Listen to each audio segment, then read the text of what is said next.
Nashville Innovation, Episode 1. We are here with Stuart Young. Been kind enough to set aside some time to talk about what he's doing at Goba. That's it. Goba. Yes. All right. So, tell us about Goba. Okay. What are you guys doing? Okay. Well, the basic idea with Goba was to try to get people actually physically together. Yeah. From not in front of their computers. Yeah, exactly. It's funny. Just recently, a lot of research has come out about how Facebook and Twitter, they don't connect us. You know, in fact, they isolate us in some ways. Face-to-face. Yeah. Time. Yeah. So my friend John Pisciotta, whom I've known for a long time, approached me with an idea about, using technology to get people away from technology and together. So, and actually at that time had been kicking around an idea of an SMS-based way of essentially like Evite but via SMS. Okay. Right, being able to create an event and have a service to message everyone in a group, and handle RSVPs through SMS, and send out posts and kind of group texting kind of features, but really focused around events and doing things. So it's kind of like Meetup, SMS Meetup meets get away from your computer.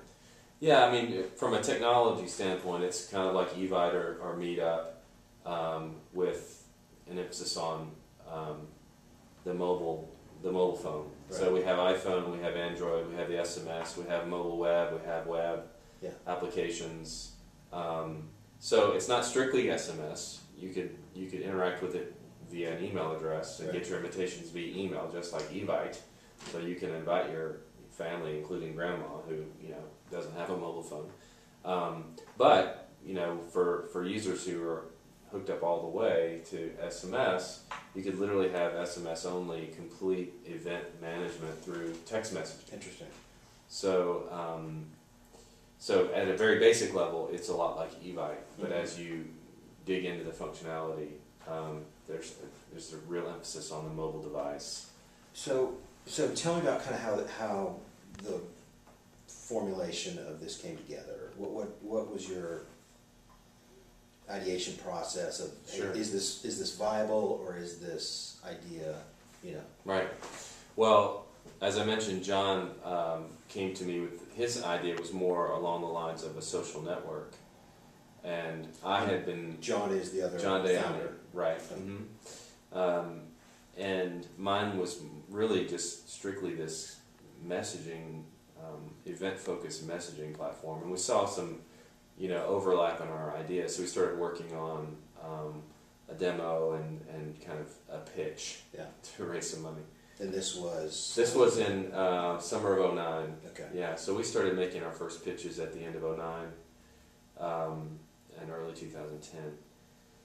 So, but the idea really resonated with the people that we discussed it with. Our focus is not, Meetup is really more focused on monthly events, things that are maybe tech focused, like your Python users group or your Perl developers group or whatever. Our focus is really more on smaller.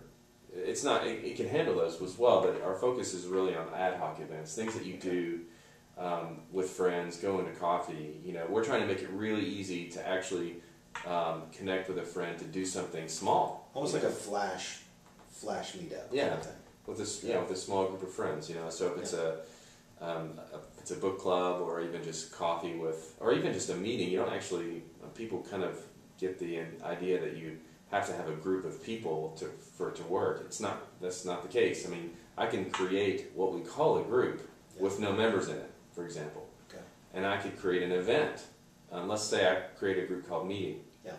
I could create an event called Meeting tomorrow 4:30 with a text message, right? And then I can add an email address to that one event, and it emails you with an invitation for a meeting tomorrow 4:30 with me. Very cool. Right? Very cool. You're not in my meeting group, but you're in this one event. Right. So I basically texted you with with a meeting invitation, and you have the ability to respond to it via app or SMS or email.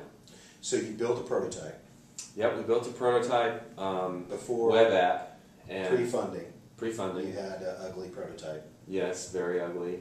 In fact, we launched with that ugly design back in October, but have recently launched a revamped site and apps as well. So so we pitched the idea in late 09, early 2010. We're able to secure funding by May and started full time at that point. And who in May it was venture capital? We have our lead investor is TriStar Capital, which is backed by the Tinvesco funding. Yeah. So we are really excited. Eric Satz? No, this is Brian Layden, and Harry Jacobson, I think, is associated with it as well. So we're really excited to have them on board, and then we have a couple of angels, just individuals as well. So it's an angel round. Yeah. After the prototype. Yep, angel round, and this year, in 2010, this past year, got started in May, launched our beta in October, which included the SMS app and the web app and iPhone and Android. Right. And immediately set about kind of specifically focused on mobile. Are you targeting a desktop? No, I mean we have we have a web app, so that would work obviously on a desktop. But no, we don't have any. There's not a desktop app. Now there might be at some point a kind of an enterprise toolkit that would run on a desktop, because we will have features that are enterprise focused features. So in other words, we're working on ways for entities to engage with their audience via Goba. So for example, we just did a test promotion at the Vandy, Georgia basketball game a couple of weeks ago, where we handed out flyers and said text #iPad to 66502. Okay. And that joins them to a public group called iPad. And then we messaged them twice during the game. We picked a winner from the 400 and some people who signed up. Cool. And then so gave away the hashtag outside of Twitter. Right. Yeah, we're kind of using the hashtag concept to denote a publicly joinable group. So by default, you can create a group, call it iPad. That's fine. I can't join your group with a text message. You can join me to your group. You can add me to your group. Right. You can make your group public, and I could find it on the web or mobile web and join it. But I can't send a text message and join a group. Okay. Right? So that's an enterprise feature where an entity would pay to have this capability. They would advertise the capability. They would sign people up with a giveaway or some other incentive, and then they have an audience that they can message events to, opportunities to do things. Interesting. Now the Vandy, Georgia game was really more just a test of the SMS technology itself to make sure that we could handle a large volume of incoming texts and push out a large volume of outgoing texts in a short period of time. So from that standpoint, it worked really well. We gave away an iPad, worked great. Then we launched the following Monday. That was really a practice run for MLK Day, which we launched with Oasis Center. They're starting an initiative called Hallway, or My Hallway, which is their idea is to sign kids up to their group powered by Goba, and they'll be pushing out opportunities for SAT prep, college counseling, after school tutoring, or whatever, fun events, pep rallies, etc. And they're going to break that down into small interest groups. So My Hallway will be kind of an umbrella for a number of groups. There might be one for Hillsborough High or Hillwood, where they can push out opportunities via text. Because these kids text, that's what they do. They're not That's all they do. Yeah. They may not have an email at all. I mean, they probably do, but that's not their primary mode of communication. So they saw Goba as a great way to engage with this audience, which is, they've just found it really difficult to get the word out about things. Right. And so they're using Goba to power this hallway initiative with the idea of proving the model here in Nashville and then taking it national through through a national youth services nonprofit. So Stuart, let's back up a bit and tell me a little bit about how you kind of what's your history as a developer, entrepreneur. Sure. Give us a little. Yeah, I have an odd history. I backstory. actually have my master's in marketing from Owen. Yeah. I was one of the first in the e-commerce program in the mid to late 90s there, and so I had some, technical classes there, database design, but it was really high level. It wasn't, I don't have a CS degree or anything. But my first job out of business school was a technology company, a software company, very small, 10 people. This was in the early days of e-commerce. We had a kind of a brochure website. Nobody was really managing it. So I started learning HTML and managing our website. I was also doing direct marketing, brochures and just all kinds of marketing in general. Yeah. And that was my title, was marketing manager. And so, but I started getting into programming, and then we needed a more sophisticated e-commerce system. So we brought in a consultant to create an e-commerce platform that integrated with an accounting system. And we hired a couple of programmers, and so now I'm managing a team of developers and learning, ASP at the time. So I started just... That's mid to late 90s. This is, 99. Yeah. So anyway, so I just started programming out of necessity and interest. I mean, I enjoy it. Yeah. And since then, I've been doing a lot of development, actually. So I was at that company for a number of years. Then a few of us left that company, bought another company that was in the same space, and we kind of tried to get it right that ship, and I was there for about a year. Then I went to a startup down in Franklin called Pass Along Networks, which is a music technology company with Dave Jaworski. And Skip Franklin. So I was there. I managed a product called On Tour there, which we had some pretty good success with that product. We grew it from just a few thousand users to over 200,000 users in a couple of years that I was there. So, but I did a lot of programming there as well, because that company was kind of stretched, doing a lot of different things, and so I programmed the site and widgets, and I was doing a lot of. I learned Adobe Flex during that time. We built a kind of a Flash-based widget that would run on MySpace and all these different things. So, and what was the head count at Pass Along? At Pass Along, 40 or 50 people, I think, while I was there. But my product, it was really me, and I had some support from designers and things, but I wasn't. My product was kind of the fourth in line. Okay. So I really had to fend for myself to a large degree. You had to fight for what you got. But it was good. I had a good experience. I learned a lot of great people. Really enjoyed working there. Dave Jaworski. Yeah. So that was a lot of fun. Yeah. And then I went to Books A Million. Got the large company, or larger company. You went corporate. I went a little corporate.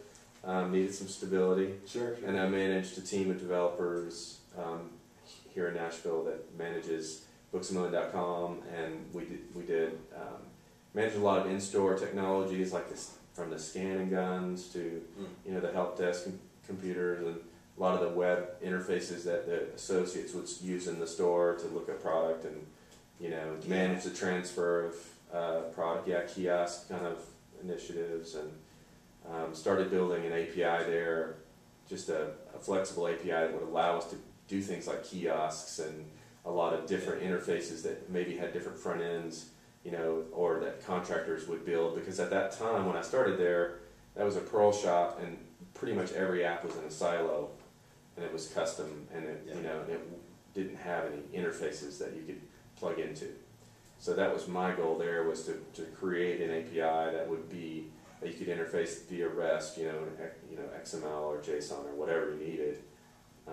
You could interface with our data, and so you were Books A Million until May of 2010. Right.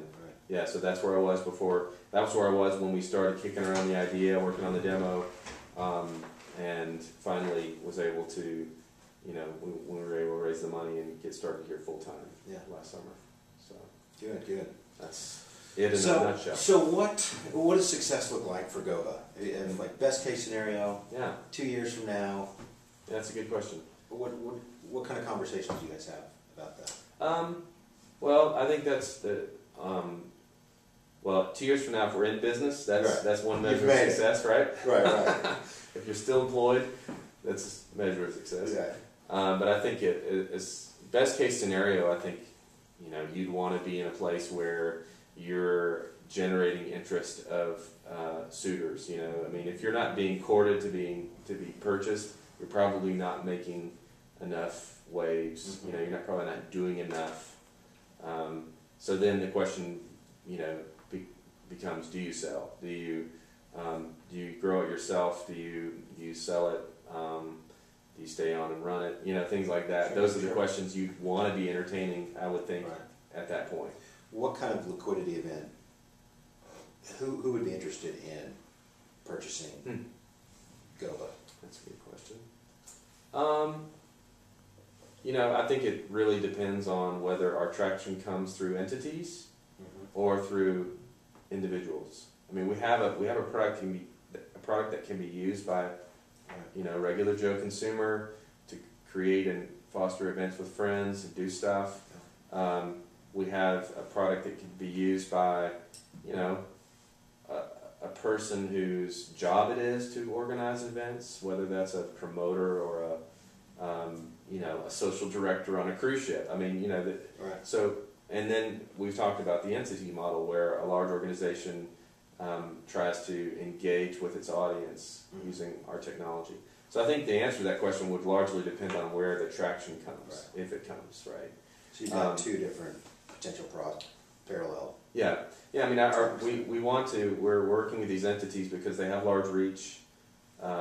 They're buying the idea, and they're going to be, spending resources and time promoting it to a large number of people. Now, we'll also, we haven't really done this yet, but we will be in the next few weeks promoting it to just, again, your average Joe user as a tool.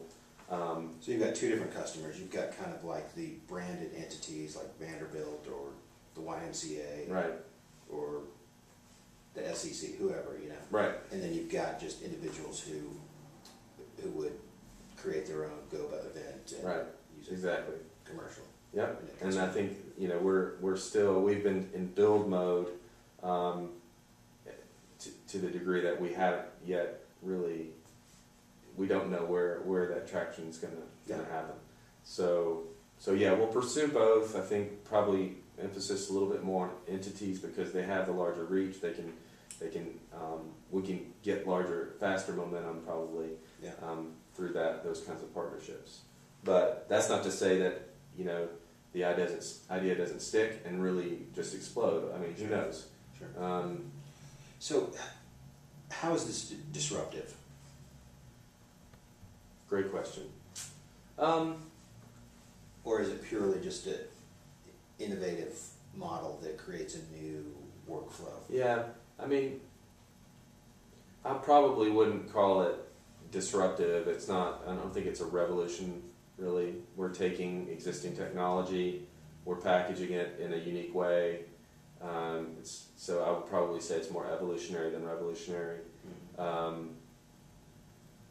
think it's focused, like I said, a little bit more on quick hitting events, ad hoc events. It's designed for you to literally send off a text and set up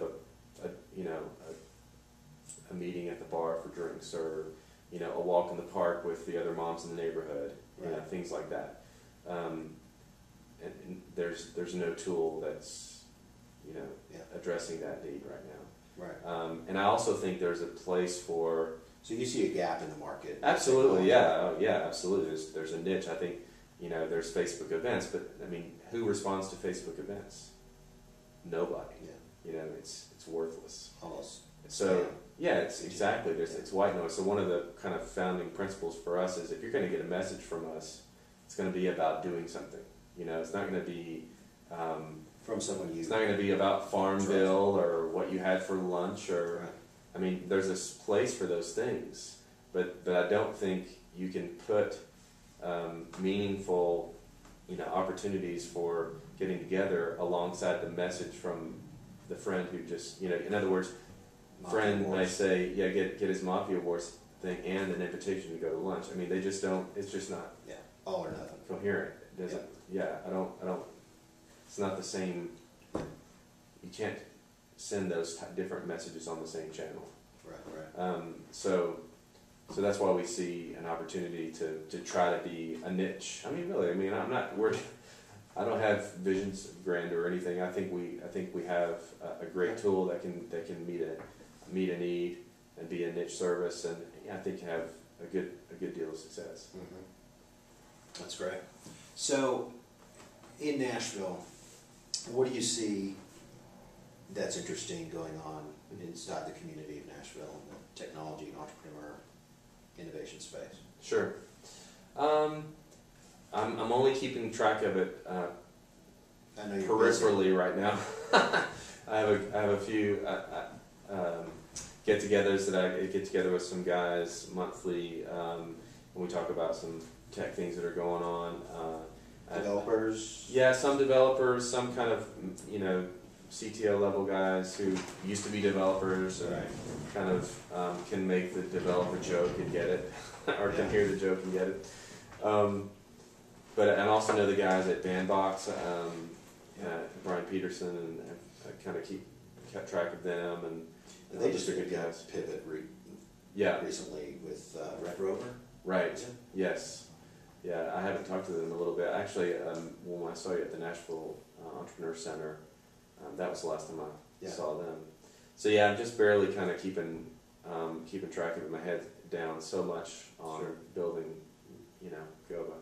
But it's been fun to get to know people, and I really feel like there's a lot of good talent here.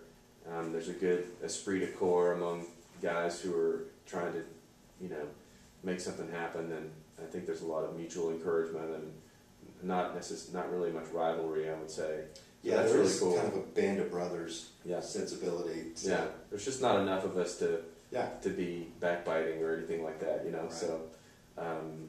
And a win for one person is a win for everybody. Absolutely. In the city, it's a real Totally, and I think interesting dynamic. and I think there's a ways for us to go as far as, healthcare is fantastic, and there's lots of great stuff going on, but we're capable of doing other things. Yeah. And that, to me, it seems like that's where we're really turning the corner. I mean, Nashville was built on healthcare and country music. Right. And there really seems to be a innovative sense of kind of building out the entrepreneur framework with the entrepreneur center downtown. And, Right. just an interesting kind of combination of events that it's going to be interesting to see how Nashville kind of rises to the occasion. Right. So. Absolutely. I think one of the things I've pieced together after working at bigger companies, smaller companies, interviewing talent. I think it's all about talent. It's all about the team you put together. Right.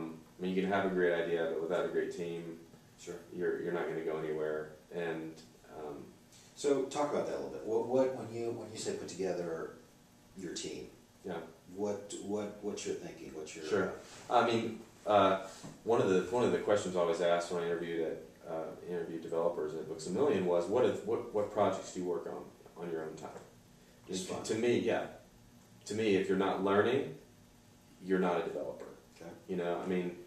And there's a lot of folks who go to their jobs and they do their jobs and that's it. You're just not gonna grow as a developer. So you want to see a kind of I want to see someone DNA. who's passionate, who's learning, who's interested in what technology is, what's happening in the world of technology, and experimenting with different things and messing around with APIs. And there's so many APIs. There's no excuse for you not to sit around and fool around with Flickr or whatever, and experiment with the different curiosity. Absolutely. You want somebody who's curious. Absolutely, that's my number one. I think my number one criteria is that you realize you don't know enough.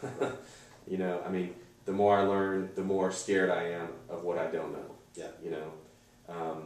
And so that to me is the top thing. And I've seen like the team I have is great from that standpoint. They're both. I just have two guys right now, but they're both just passionate and willing to Who? You have Andy Matthews? Yeah, Andy Matthews, who came from Dealer Skins and has spoken at a number of Adobe conferences on JavaScript and Air, which we don't use here. Well, actually, we do use Adobe Flex for internal customer apps. So we have a desktop app that we can use to look up customers and manage data. Yeah. And it's really easy and handy for building apps like that. And I can throw it on my Android phone, so I can look stuff up on my Android phone, monitor systems, and do all that kind of thing without having to know, Java. Right. But anyway, so Andy he came from a design background, so he's been a great asset from a user experience perspective. So, and then Grayson's fresh out of college. He was part of the mobile applications team club at Vanderbilt, where they're building iPhone apps and Android apps just on their own time, not for credit, just for fun, just because it's cool. And we're all over that. So we hired him as an intern last summer. He's got a psychology degree. He doesn't have a computer science degree, but he has got heart and passion, and he just, with brute force work ethic, figures it out. Yeah, figures it out. So he's built iPhone and Android, and has done a really great job. Yeah. So I'm excited about both of those guys, and we're hoping to raise a Series A round this year and hire probably 3 more guys. Yeah. So what kind of proof points do you have on your horizon, like prior to the A round? What do you want to have? Yeah, so we're engaging with a number of these entities I mentioned, hospitals, and we're talking to the Y and people like that have a large audience that are really event focused. That's what they do. These people have presences on Facebook and Twitter that do nothing for them. They can't leverage those technologies to actually engage with their audience, so they're looking for something more effective. And so in the next month, we'll be exposed to thousands of people through initiatives like I described a minute ago, where you text to join, and then they follow up with opportunities for walking or whatever it is they want to do. So that's going to be exciting, and that starts straight away. Okay. And then we're talking to an organization out in New York City that works with youth development nonprofits and services all around the country, and they see a great fit for them as well, because again, these are kids 13 to 25 who text, right, and that's what they do. So I think in the next couple of months we'll be in the pockets of marquee test partners. Yeah. Launch partners. Absolutely. Yep. We'll be in the pockets of tens of thousands, if not hundreds of thousands of people in the next 2 to 5 months. You may not hear about us, and that's fine, but at the same time we will be kind of pushing the end consumer initiative as well. Yeah. Maybe getting that TechCrunch review, something we've really avoided up to this point, while we really harden the technology and make sure we feel great about it. Yeah. And we're almost there. So that's great. We're going to launch our Android app as early as today. A mobile web app will be launched in the next day or two, and then that will be our version 1 platform will be complete.